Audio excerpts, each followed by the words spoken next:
Hello, everyone. Thank you for joining the third session of today's Stroudwater Associates Critical Access Hospital Conference. We are going to be concluding today's presentations with a session focused on capital and facilities planning.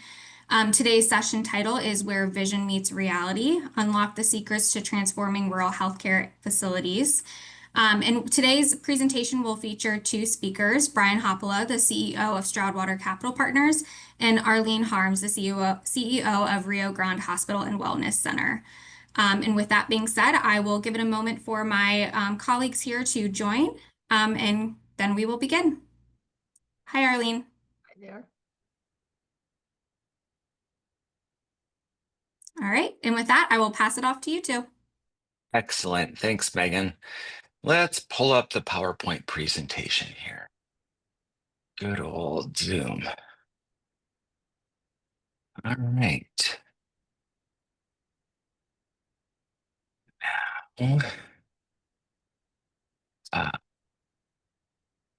to share that probably, right? Arlene and I are known for having technological problems, so thanks for your patience. It's one of our attributes.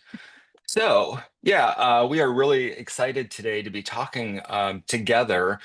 Arlene and I have worked together for 20 years, and I'll say, and I shared this story with her yesterday, that one of the reasons I'm really excited to share this particular story is because having done facility tours for literally 25 or 30 years of my career, I did not expect to have a complete change of mindset after touring Arlene's wellness facility.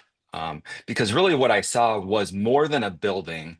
It was really a blueprint for leadership. And that inspired me to reflect on the work that Arlene and I had done for 30 years together and really think about how we can make this into something that is accessible and regular for other folks in the community. So this wellness center was planned and developed really during the pandemic. And one of the things that inspired me about it was that when folks were really isolated and feeling that isolation and the chaos of the external world, Arlene found that inner leadership to be able to rally folks around a vision of community. And you see these beautiful spaces here, and each space in the Wellness Center was really intentionally designed to cultivate community and longevity. And it really struck me that, in the middle of a pandemic, to have that kind of presence was really powerful, and also to involve staff. This is under Arlene's leadership and guidance, and really excited for her to be on with us today to share the perspective. But she really brought staff into this process, and it became something that they had a lot of ownership in. And as we think about the best successes of capital projects, that really is one of those what common denominators we would say is, when staff really has enthusiasm around a project, and even more than a project, this isn't just another culmination. It wasn't driven by any kind of external market demands. There were no demand studies. This was Arlene's vision for creating a place for wellness in a tiny home village that came to life with the input from the staff and all of these amazing activities that they do. And in the background image there is actually a place called Arlene's Garden, which is in a geodesic dome. It is one of the most magical places ever. And Arlene was telling me yesterday that in the very background in the upper right, you can see there's actually a koi pond. And Arlene is training the koi pond. Apparently, koi are very intelligent, and they already know Arlene and love her as much as we all do. So one of the things that I just would, start us off in thinking about today is, how do we find, as leaders in healthcare, certainly as a leader of a company that's doing business in financial services, it has been a very disruptive time since the pandemic when we started Stroudwater Capital Partners. Things have been topsy-turvy.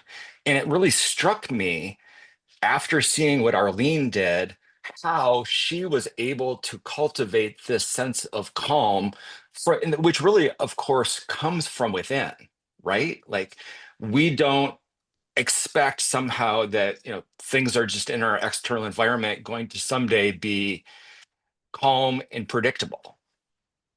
30 years of working in rural healthcare, not once have I ever had a CEO come to me and say, "Hey, Brian, now's a good time to do some facility planning, right? Because, things are really, nothing's really going on in the environment." It was Clinton's healthcare reform, it was the Bush's stuff, it was the recession, the Great Recession. We all know the history if we've been in the industry for a while. And yet, there's this capacity for leadership underneath that is around acknowledging the chaos, and let's just give some voice. We are living through some chaos in today's world, aren't we? In all forms, with the uncertainty, and really this, at the end of the day, one of the keys to unlocking the secrets is being able to find our grounding within all of that external craziness, and Arlene does that beautifully. So, unfortunately, there's a familiar story. Stop me if you've heard this one before, but a hospital in client 2006, 2007 had done a facility plan. That one of those market disruptions happened. At that time, the board said, "We think it's safer to wait. We just can't move forward with this project. The time's not right. The seas are too rough." And unfortunately, 16 years later, that project is now back on the table. Exact same needs. The needs didn't go away from the community. The facilities are now more outdated. The community's needs are even more unmet.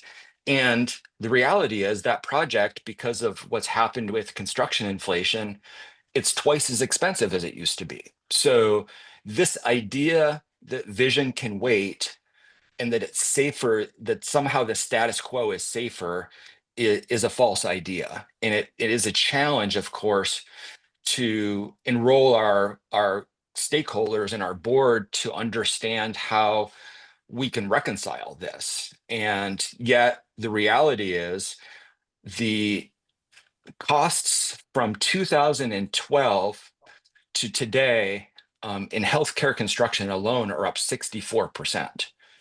So that is, things are getting more and more expensive, and we can't cut our way out of this, as our friend Eric Shaw would say. So what can we do?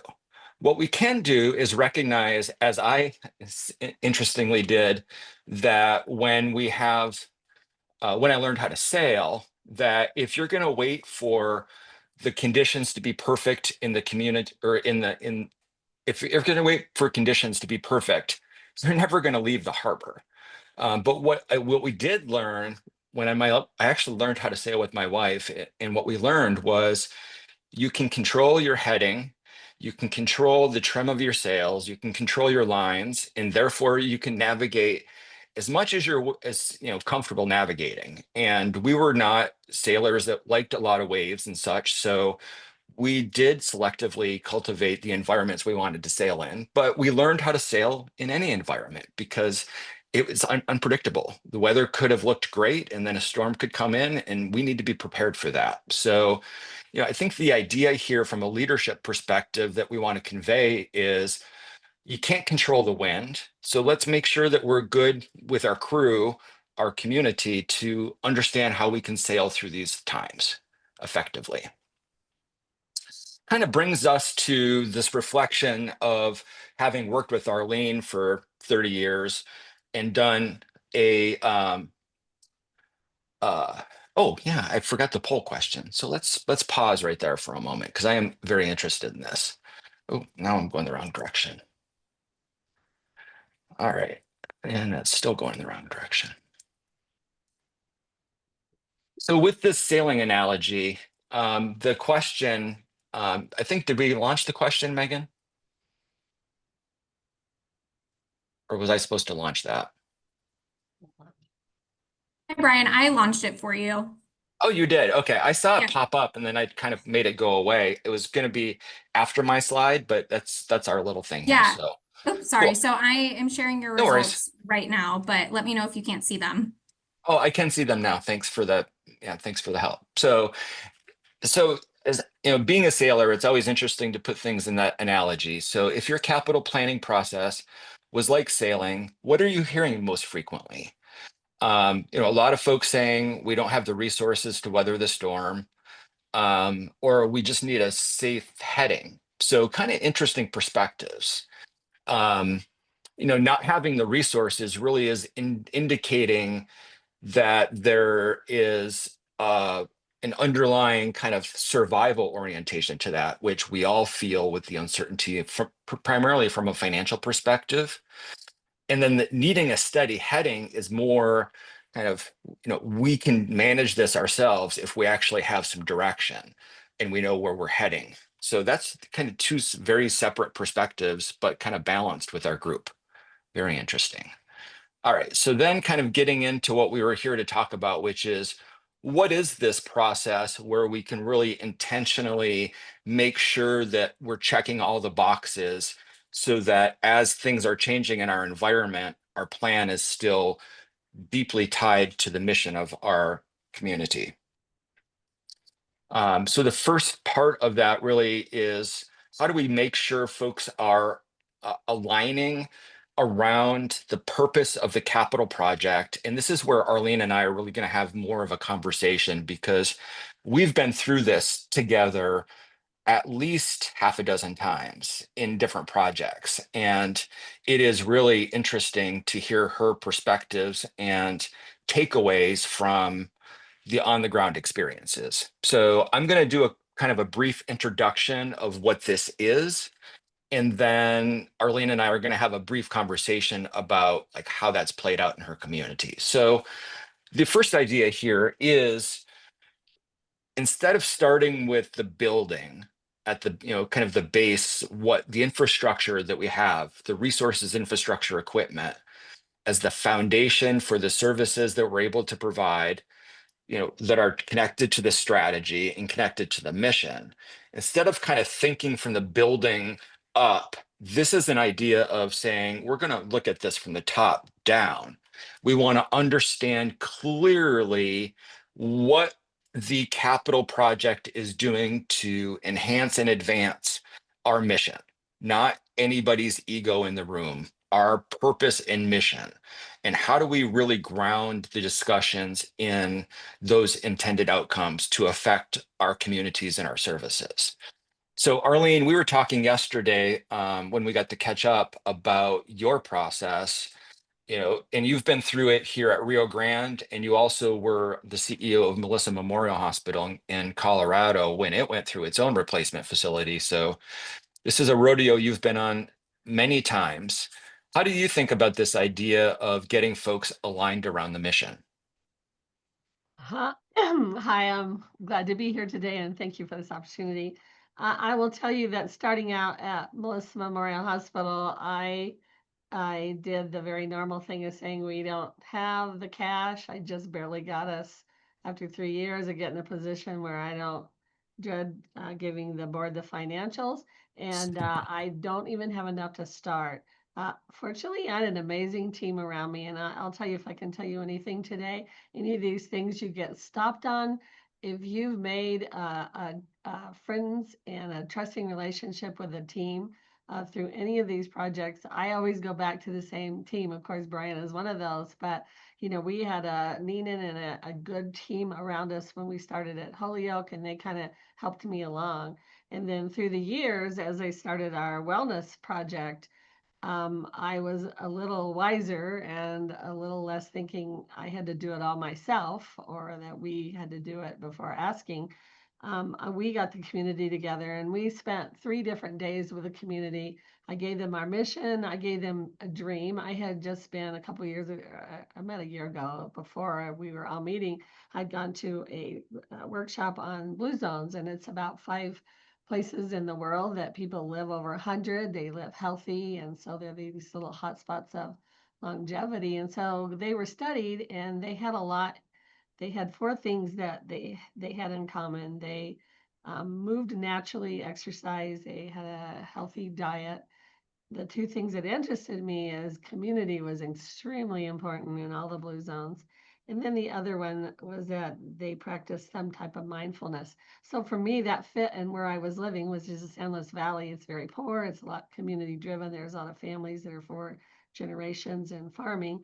And so I started getting excited about it. I presented it to this community and why I thought it was meeting our mission and our values to get our community healthier. And so we spent 3 days, and I said, if you had everything you could have in a building that the community could use to practice any of these four things, what would it look like? And so they actually started designing that. And so I had a really good start. I presented everything that the community came up with for about 9 months in the community. Last one I went to was the town board because we were going to ask them to help us in some areas of getting water and electricity to that area. And they were the last ones to tell me, yeah, go for it. We think it's great. And it was literally a week later that the world closed for the pandemic. And the board said, stop and desist. We aren't going to discuss it any further for a while. I did stop discussing it. I did not stop dreaming about it. I love it. And then, where do you go from there? I mean, that's what's interesting is you started with your dream and you then, and one of the things, Arlene, that I remember from those early meetings is being able to define things from our community's point of view. How are they going to experience? What's satisfaction going to look like for them in this facility? And having the spaces that you created really be targeted to meet those is a very different way, from planning. And then I think, to point number two here, how do we start to really put some practicality? So we want to move from vision to having some boots on the ground. And we do that by starting with, what have the trends been? And you in particular, through all of your capital projects, have really, I think always had a handle on what's your debt capacity. That's your first gate. What can we even afford to be talking about? We don't want to be putting these plans or concepts out there that ultimately, we're going to pull the rug out from underneath staff and tell them, just kidding, we actually can't afford what we were talking about. So that's a path that you've not ever gone down, but you really do, I think, a great job of looking at the trends and thinking into your future. And how have you kind of gotten beyond that crisis orientation that so many CEOs fall into, Arlene?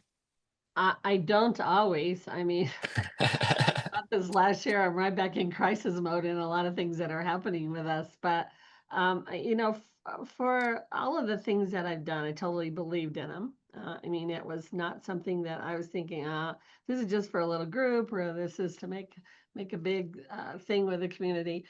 And here, because we're so poor in this community, it is constant work to keep hearing things that we need to do. Two things for the wellness center that stayed in my mind. Number one, it's already happening that we have to move out of treating the sick to keeping them out of hospitals and treating them with better health and wellness.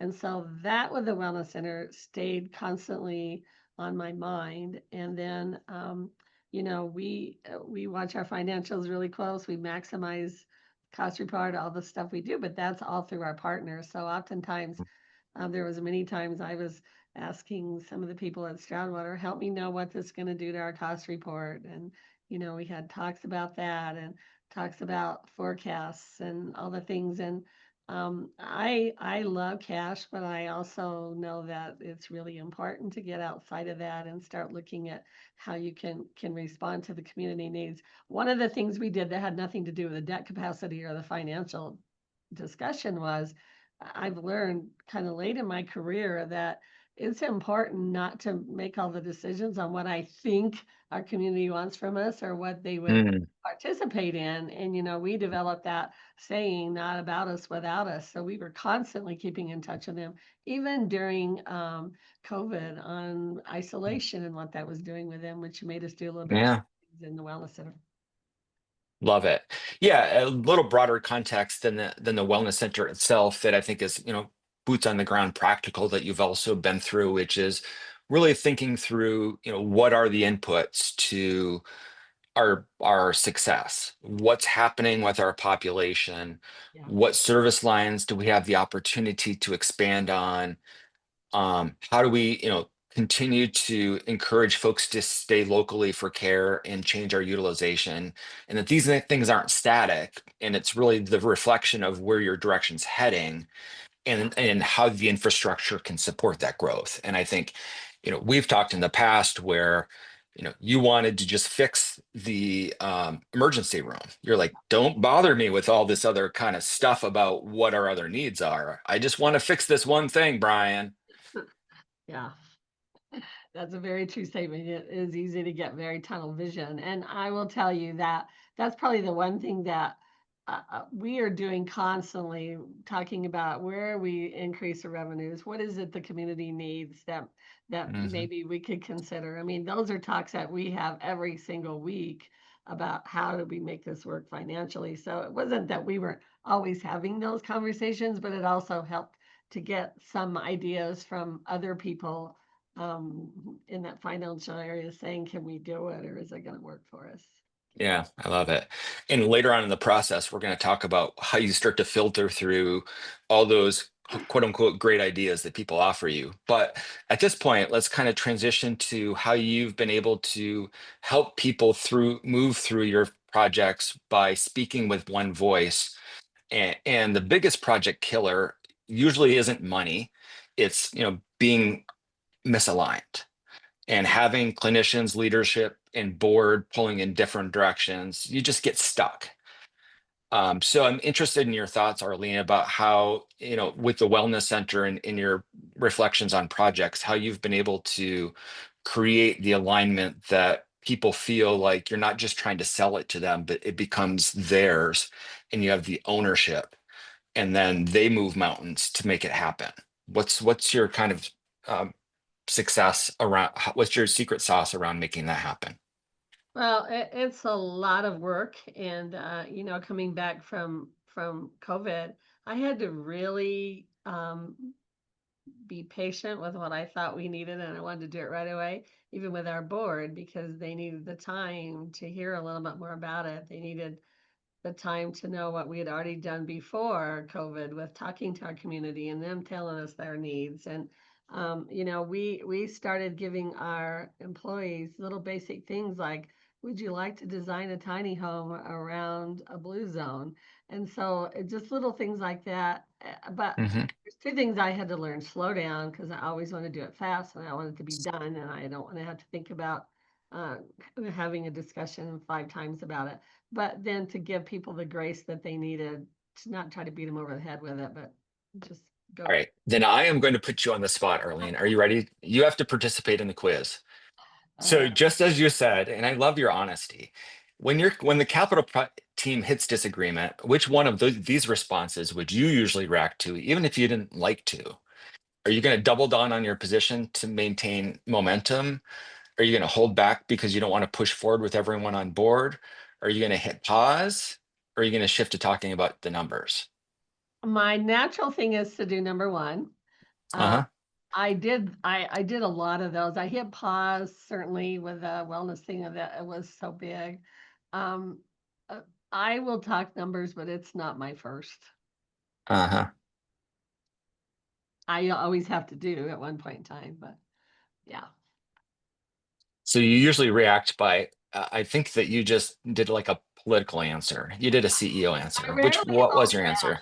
I rarely hold back. Um, I want to say I'm a 4, but it's probably 3 is where I stay at. I got you. Fair. I also remember talking previously about how you were able to, kind of talk about earning trust by making sure that we're talking about how projects serve the mission and that it's really not about ROI and budget always, which kind of creates that idea of momentum, which kind of leads us to our next point of taking this data and starting to turn it into some action. So how do we make, I mean, really to me, this is about how we make the case undeniable and go back to that idea of avoiding nice to have projects. So it's, making things undeniable. Like we talked about before, Arlene, I love that you just don't hope that plans make sense and that you're kind of going through the process of working with the team to challenge and tighten the assumptions and make the case stronger over time. So what's your experience been in this area? Well, it kind of depends on which group. I will tell you that in a lot of our projects, it's like I've been told this is just your thing, it's costing too much. You got to figure out. But I think with later on projects, I think you have to present the facts, but you also have to give some time for people, if you have that time, Mm, join you. And mhm. for me, it was really important for me to be able to share some of the community response to us previous to COVID, saying, man, this is what they're saying, and we just didn't pick this. But another thing I did is, and I've never done this before, but I actually went to our architect and later on our construction and saying, what do you think? What do you think about this? Have I got this message across to you? And they're like, oh, absolutely. And so that helped. It helped the board and everybody say, this is kind of different, but it's something we think we need. So it's just Yeah, taking that time with everybody. yeah, yeah, yeah. And in your hospital projects and the other projects you've done, how have you thought about kind of the needs versus wants? Really separating these hard decisions around everybody's got the idea, and some of them are good ideas, and you don't want to always, say no. And I think you've always done a great job of listening to the different perspectives and somehow discerning what can we afford to do and where are we going to create impact and where is this really just going to pull us further off mission. Yeah, I think that's where you have to justify with data. We did some surveying, we did some little small together talks of saying, what do you think? Where do you think this is going? And certainly, with the data, there wasn't a lot of hard data initially with the wellness center because it's just not like revenues and expenses. Right, right. With all the other ones, we use those forecasts, Hmm. especially with the board and my executive staff that we received from Stroudwater. And Yeah, but you did, even on the wellness center, look, I think, a lot at your data around how you're going to staff it and what it was going to look like from a sustainability perspective. yeah, and we also Yeah. went back to data we had collected from the during health fairs and some other things about the community, asking them what we could do to help you with your health. You're not really wanting to come to our site to get it, so how can we go out to you and make a difference with your own health? Fair. Perfect. Love it. All right, let's keep moving along on our agenda here because we do not have a time constraint. So Arlene and I said we're pretty much just going to hang out all afternoon and keep talking about projects because we don't get to catch up nearly enough. So that's what the webinar might end up turning into. Um, and people can obviously opt out whenever you want to, but no, seriously, we will wrap up closely to be on time. Arlene, how do you design what lasts? Where do you create flexibility how have you created flexibility in your plans? Uh, where I live, everything it has to be flexible just because it's in a small community and it's rural Hmm. but flexibility is probably one of my hardest things. And I have looked to these teams that I have told you about over the years. I have looked to them sometimes when I'm not sure that I'm being flexible enough. Hmm. Um, and I think for me, all the times that I've done a project, we have always, my executive staff, or I've got with the team of people that I have surrounded myself with, Hmm. and said, "Am I going the right direction? Does this feel like it's going to get the Hmm. design that will make a difference, or is it just a thing that we're talking about right now, and it's the color of the month?" Right. I've asked other people because there's many times I've got to that point where it's like, I want it, but I just am not, now with all this other stuff coming, I'm not sure about it. So Yeah. One of the things I also remember on the replacement in in the same team that you worked with up at Melissa had worked in Rio Grande. And the idea was to create flexibility between the emergency room and the acute area so that staff are able to cover both. And in reality, the first ideas about how to make that happen weren't really working for staff. And I really appreciated how you were able to connect staff back in to say, we understand the intention and it's helpful, but we need to make these changes in order to really make it work, because the way that it was laid out didn't effectually, the staff weren't able to see the benefit that was originally planned. Yeah, that just took a lot of talk with the doctors and the nurses and saying, well, have you thought about this? And this is kind of the best practice, which they don't like to hear from me very much, but sometimes I have to use that. But we changed that ER around a lot, just talking to them and hearing about what their kind of frustrations were with the current build. And then we talked about what it would cost and if we could afford it. So it was just Mhm. taking that time to really discuss all those things. Love it. Cool. Then, you keep moving forward with your process and you figure out how to keep the process within guardrails to avoid these pitfalls and protect your scope, what we've been talking about. So you have clear structures that you're using to stay on mission. And really it's about what the process is. So our poll question is, when when process slows down, what do you need to do to kind of move things forward from your perspective? So let those kind of polls come in. But I'm interested in your point of view, Arlene, about keeping things, how do we avoid the pitfalls and protect scope? What are the best practices from your perspective? I learned very early on with Eric that it's incredibly important to protect scope. And it's easy when you have a group. One of the pitfalls of having a group is that a lot of things will move out of scope. So for us with the Wellness Center, we had that time period, which it was pretty easy to get things very, very within our scope and Mhm. stay within our mission. With the emergency room, it was a little tougher. With the clinic, it's just a matter of, and the other thing that was so hard with the Wellness Center is the project went from 5 million to 8 million. So then I was left with saying, well, I can get half, I think, right now already with donations and things. So they've all been so different, but guardrails were easier for me to set up because of the financial perspective of the project itself. So I Mhm. knew them going in, or I felt like I had them in my head going in, and then Right. change some of them, but you just got to make that decision. And the decision really was, how much more can I fundraise from the community, because I promised my board it won't cost more than X. Um, and I didn't give up on the dream. So good for you. I love it. All right. Well, the poll question is kind of out there, but we'll just kind of can move past that. It's interesting to see, how do we move? Does it seem like it's best for us to move forward? And I'm always interested in these in kind of questions where, what do I want to do, even if I'm not able to say it out loud. Like when I'm really kind of, tuned into what's my intuition here. I think that's interesting. Next module, Arlene, is around funding.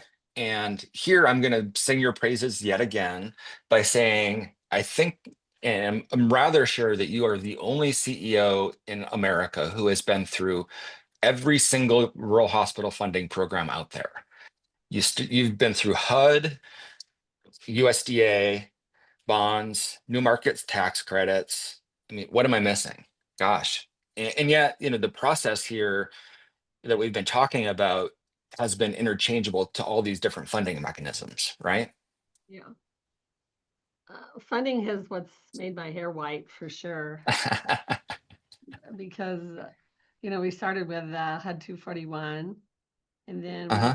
refinanced with the 242, and then um, as these projects would start, or as things that we were needing, USDA came to me and said, we have this rural development, you could do some more building because we were needing to expand our ER and expand in some services like cardiac rehab and hyperbaric wound. And so, you know, that's that's probably been the most difficult thing in answering that question about I always want to do where's the money instead of how do we show we're ready. We had been planning probably 2 years before I went to USDA and said, yeah, I think I'm ready, because we thought about Hmm. cardiac rehab in the middle of our hospital. And Brian and his group have said, oh, you could do it, but it's not really a good idea. And I thought about building a hallway from our hospital to our clinic because people were going out in the wind, and that was bothering me. And then all of a sudden, this all came together as, oh, you can put all of that to all that you ever wanted with specialty clinic in between and still have the hallway, and you can have a new. So we planned and we talked about it and we changed it and we talked about it again Hmm. for several years before I went to USDA and said, yeah, I think I'm ready. Little did I know that was going to change here, right when we were at the end of the year and had the wellness center almost done, where we had to go to the bond market and to the new market tax credit. So you just got to be patient. You got to ride the waves. You got to let the wind take you, and then believe in what you're doing. You've done it well. And for context, this is not an organization that has always been flush with resources. I think that when we worked with Dr. Haug in the initial replacement hospital project, you had about 4 days of cash on hand. Is $12 million of gross revenue. The project itself cost $12 million.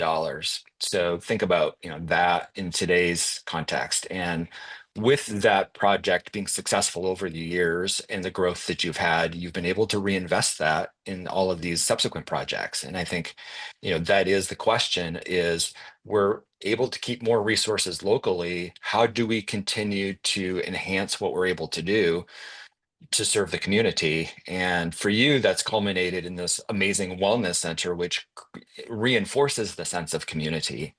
And as I said at the offset, is such a blueprint for more than just healthcare services, as you've said. Well, I So, think for critical access, it's always going to mean stepping out, but yeah, preparation before and knowing is the right thing as a leader, and then it's a little bit easier to get funders and employers and boards to believe in what you're doing.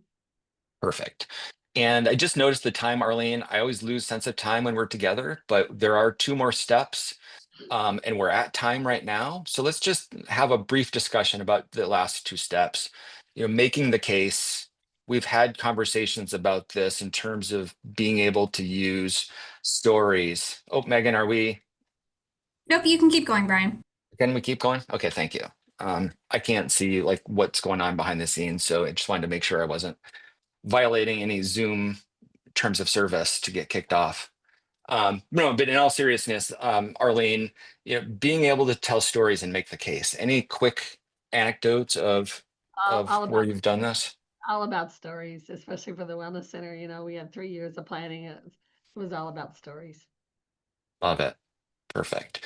Then, last but not least, you got to do all this stuff. You put these plans together, and then it comes time to, literally execute it. And we had a fun conversation yesterday about all of the horror and war stories that you have around project management. But any tidbits of wisdom here as we wrap up? Yeah, I think I again, my thing is you got to have a good team around you, because I made some horrible mistakes, and I tend to be tight and always build according to what I need today. And that got me a little, right away when you've already built something, you already need more room. That's a problem. Mm. And so I had Stroudwater and Charles, several people around me. Neenan was one that said, you got to look into the future. So I think you got to know what you need in the future a little bit if you can possibly afford it and get that to happen. But, I think that, I think what you said in that previous slide, leading from your heart and from your head, is really important. Mm. Awesome. Well, that's really wrapping us up today. And this is Arlene's Kingdom. the replacement hospital in the foreground, and then kind of moving back into the background there with the wellness center. And you can see the geodesic dome, Arlene's garden, year-round garden, growing all sorts of cool things and housing fun koi fish. So thanks.